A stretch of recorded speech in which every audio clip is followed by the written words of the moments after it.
Welcome to another ASMR session. Today we won't have the usual gameplay commentary. Oh no. This time we will do something different. We will have a look at a bunch of upcoming games from indie developers, or anyway small studios.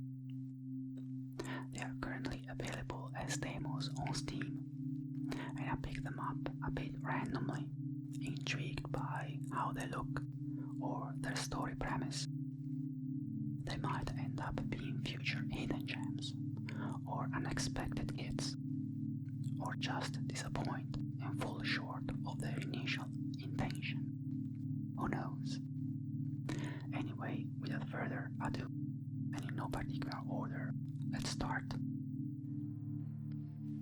The first game I've chosen is called Wizordum, developed by Heart Games, an indie studio based in Slovenia.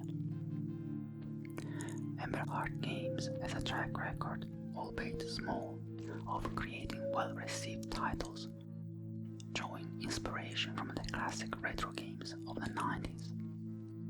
As you can see, Wizordum could easily pass for a game straight out of that era. This game is a classic first-person shooter, heavily influenced by titles like the original Doom or Exen. So what's the story behind the game, you might ask? Well, it appears that the ancient seal of Terra Bruma has shattered, unleashing the forces of chaos upon the land. As one of the last mages of the Wizordum Sanctuary, you are tasked with embarking on a quest to uncover the source of this corruption and push back the encroaching chaos before it consumes the kingdom. The demo allows you to play through the first 2 levels. These levels are expansive labyrinths that you must navigate to reach the exit, all while dealing with relentless monsters. Initially, you start with a simple maze, but it doesn't take long to acquire a pair of magical rings, allowing you to hurl fireballs at your foes. As you progress, you'll find more weapons to add to your arsenal. Along the way, you can collect health items to heal, recharge your rings, or any other weapon requiring replenishment, and pick up armor for added protection. Your character's movements are remarkably swift and fluid, making the gameplay quite intense. However, as in the case with these types of games, it's not just progressing from point A to B in a straight line, eliminating everything in your path. After all, you're a mage, so you'll need to use your wits as well. You'll encounter dead ends, locked doors, and force fields, requiring you to locate the correct path, pull levers, and find keys to reach the exit. Of course, each level has got secret rooms and hidden sections to uncover. As you explore, you'll also collect a substantial amount of gold and treasures, which, as far as I could see, only contribute to your final level score, as there are no vendors or shops in the game. Your score is determined by factors such as the time taken to complete the level, the number of secrets you've unveiled, and the number of enemies you've defeated. As an added bonus, the game also comes with a level editor, enabling you to create custom maps for endless entertainment. It's worth noting, though, that this feature was disabled in the demo I played. My initial impression of this game was undeniably positive, as it successfully evoked the nostalgia of the 90s gaming era. The release date is just around the corner as well, November 15th, 2023. The second game we're taking a look at is titled The Last Faith, developed by Gumi Souls Games. To the best of my knowledge, this appears to be their first venture as the website lists only an Android game. Nevertheless, The Last Faith is a Metroidvania/Souls-like game, boasting a captivating 2D pixel art style and an overall gothic, dark and decadent ambience. The game's fundamental premise is somewhat straightforward. You assume the role of Eric, who awakens with no recollection of recent events. It quickly becomes apparent that your mind and consciousness are deteriorating, prompting you to embark on a quest for salvation, a journey that will bring you to cross paths with ancient religions and divinities. As is common in Souls-like games, you'll uncover fragments of your past and the overarching narrative as you progress. Engage with NPCs, find scattered notes, or read item descriptions. Given its Metroidvania nature, you can anticipate a fair amount of platform jumping, the search for hidden passages, and considerable freedom to explore extensive sprawling areas. The Souls-like aspect, of course, implies that every enemy isn't just standing around waiting to be vanquished. They exhibit distinct behaviors and attack patterns. You'll swiftly learn that combat is brutal and unforgiving, even against seemingly ordinary roaming monsters. Approach them with caution. As you journey, you'll acquire various weapons and items that enable you to unleash potent attacks and magic spells. Depending on your combat style and the adversaries you face, you may need to switch between weapons on the fly. However, you can only have 2 melee and 2 ranged weapons ready for use at any given time. You can also enhance your weapons with effects such as fire or other enchantments. Each weapon has unique statistics, so you'll need to choose wisely based on your character build. The demo allows you to select from 2 character archetypes, the Brawler and the Stargazer, while the Rogue and the Marksman are locked. The starting place is the city of Mithringal, where you'll encounter a diverse range of inhabitants, ghosts, ghouls, derelicts, and infected people. My experience with the game was, brutal. It's far from a walk in the park. Having played Dark Souls 1, 2, and 3, and Elden Ring, I immediately had the same vibes. That means moments of frustration when seemingly innocent citizens turn out to be formidable foes, and intense satisfaction when you learn how to engage with each type of monster.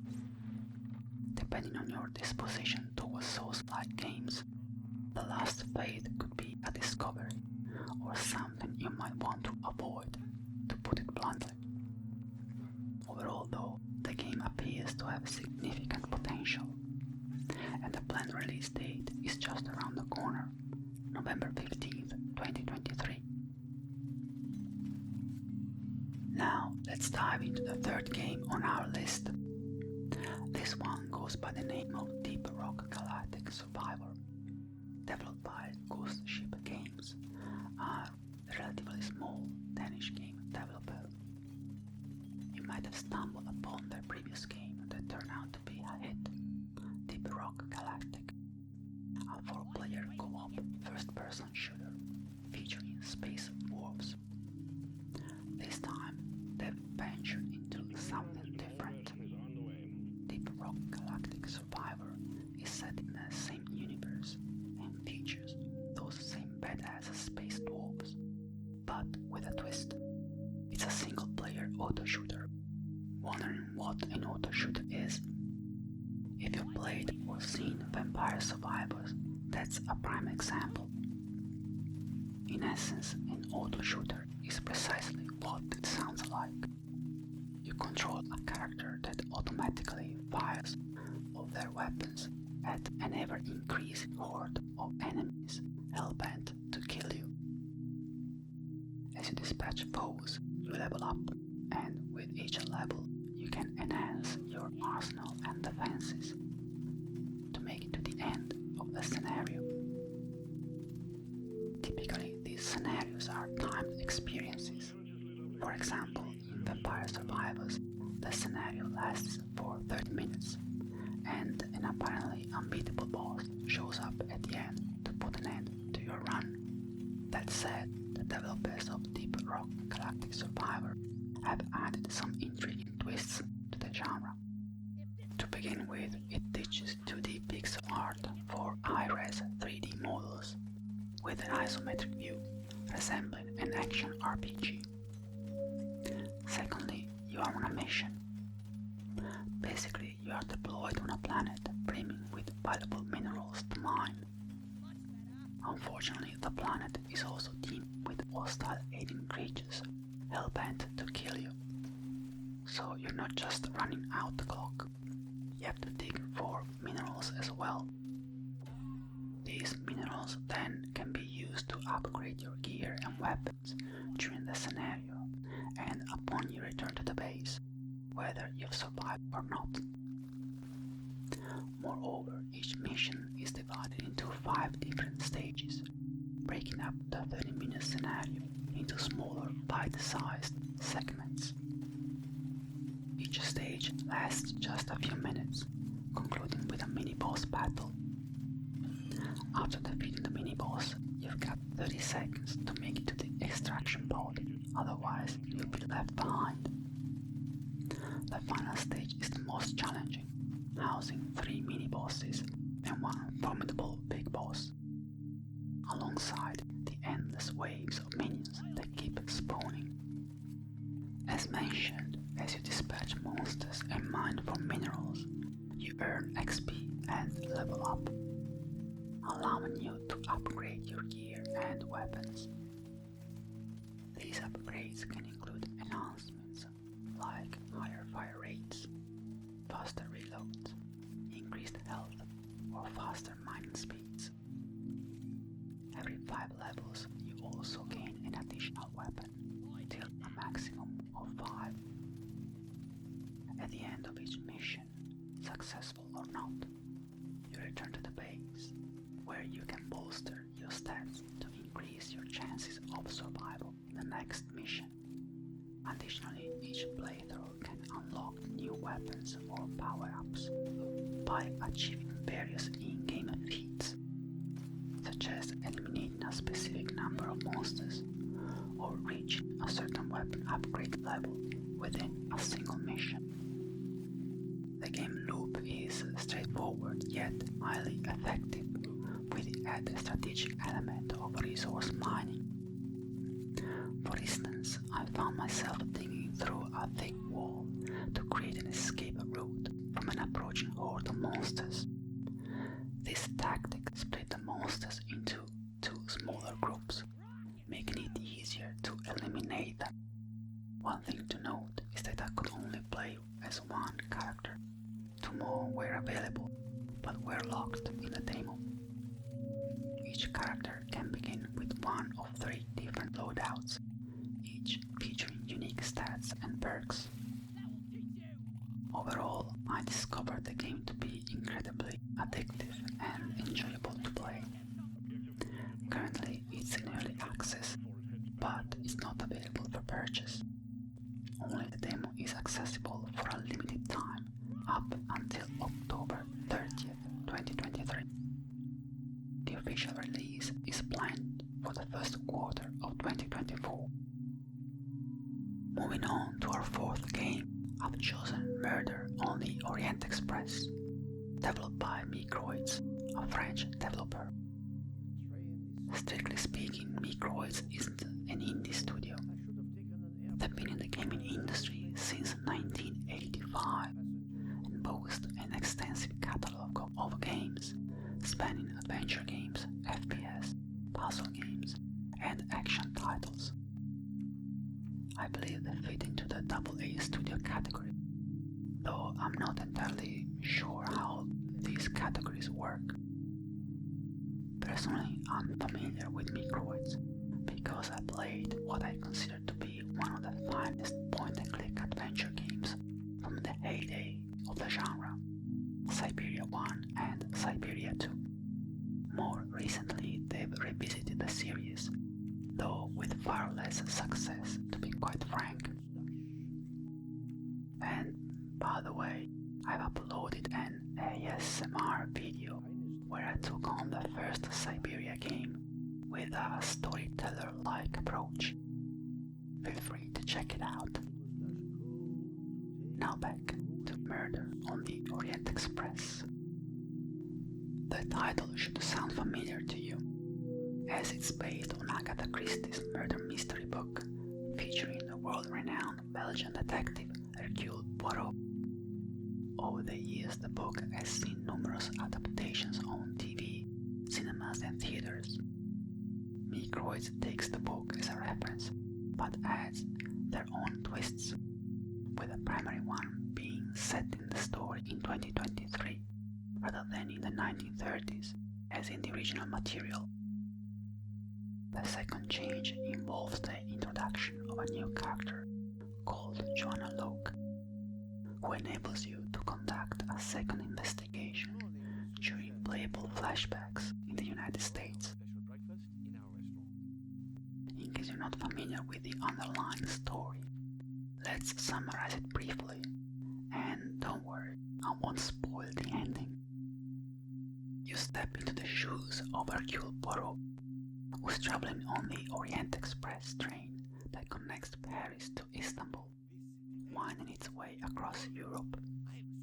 The journey is halted by a heavy snowfall that blocks the tracks, and as you wake up, the train director approaches you with the startling news. A murder has occurred. A passenger has been killed during the night, his body bearing multiple wounds seemingly inflicted by a knife or some sharp object. Every passenger on the train becomes a potential suspect, and it's your task to unravel the mystery, discover the culprit, and bring them to justice. To be clear, this is not an old-school 2D point-and-click adventure game. As you can see from the images, you explore a 3D environment with all the interactive objects clearly marked, eliminating the need for pixel hunting like in the old days. As you move around, you engage in conversations with passengers, gather clues and information, and slowly piece together the mystery. The centerpiece of the game is what I like to call the deduction system. They might not call it as such, but it's essentially what it is. For example, as you investigate a crime scene, various pieces of information are added to your mind map. When you have gathered the amount of evidence required, you then have to put two and two together, so to speak, and deduce something that will allow you to open a new line of inquiry, possibly a new line of conversation with a passenger, or anyway something that will let you progress in the game. It's an intriguing system aimed at simulating Poirot's clever and elaborate thinking process from the book. From what I've seen, the deduction system isn't too challenging to grasp. While it does require you to pay attention to the story, trial and error is allowed. Some may find it a bit too easy and simplified, though keep in mind I've only played the intro part, so it might become more complex later in the game. From what I have observed, the game appears well crafted, with the only reservation being the deduction system, which might be too straightforward and simple. This could potentially be a missed opportunity in my opinion. In any case, you won't have to wait much longer to find out, as by the time you see this video, the game should already be available on Steam. The next game we're delving into is Forgive Me Father 2, developed by Byte Barrel, a Polish game developer. As you might gather from the title, this is the sequel to Forgive Me Father, which was released in 2022 and apparently garnered considerable acclaim. To be honest, I wasn't aware of the first game, and it was purely by chance that I stumbled upon this sequel, a fact I should be somewhat ashamed of. Anyway, let's start from the beginning. Forgive Me Father is a classic old-school first-person shooter with 2D characters in a 3D environment. Heavily influenced by the works of H.P. Lovecraft, it boasts a distinct comic book style presentation with models and environments that are incredibly captivating. The game's premise is rather straightforward. You assume the role of a priest, and you're the only sane person in a world teeming with nightmarish creatures and twisted, deranged human beings. This means you'll need to master your courage, kill them all, and find a way out before madness consumes you entirely. Just like in all FPS games, you start your journey with a melee weapon. And no, it's not a crowbar, but a knife. Soon enough, you'll acquire a pistol and a shotgun. The demo lets you play the first two levels, the asylum and the port. As you navigate the environment, you'll discover health, ammunition and armor, all while battling various hideous and dangerous creatures. The environment tends to be quite dimly lit, so be prepared for monsters to leap out at you from the shadows, scaring the shit out of you. However, you can retaliate with your shotgun, watching their faces and bodies burst into pieces and decorating the walls with blood. Yes, the game is very gory. As you'd anticipate, there are secret areas waiting to be uncovered for extra pickups. Progressing to the next area is no walk in the park, and the game alternates between moments of respite and intense action sequences that get your adrenaline pumping as you fight for your very survival. When you complete a level, you're teleported to an area called the Hub, where you can buy upgrades and weapons to increase the chances of survival in the next level. As you can probably tell, I had quite some fun with the game. By the time you're watching this video, Forgive Me Father 2 should be available in early access on both Steam and the Epic Store. And that was the last game for this unusual ASMR session. I hope you enjoyed, and that this video was both informative and relaxing at the same time. Let me know in the comments below if you want me to do something like this on a regular basis. Also, I'm building an ASMR gaming community on my Discord, so if you want to join, the link is in the description below. Until next time, take care and stay relaxed.